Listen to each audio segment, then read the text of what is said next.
Tingnan niyo aking sunflower mga kalalabs. So, ang ganda. Giant sunflower ito mga kalalabs. Pero, pag maliit yung katawan niya, ay maliit din yung bulaklak niya.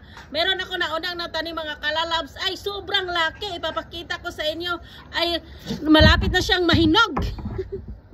Yan mga kalalabs. So, ganito siya pag malaki na yung sunflower. Ay, malaki yung ganito yung mga kalalabs, pag malaki yung dahon niya, malaki ang katawan, bibigyan din tayo ng malaking bulaklak. At saka ang dami yung bunga mga kalalabs, yung mga buto basos, pagkadami mga kalalabs.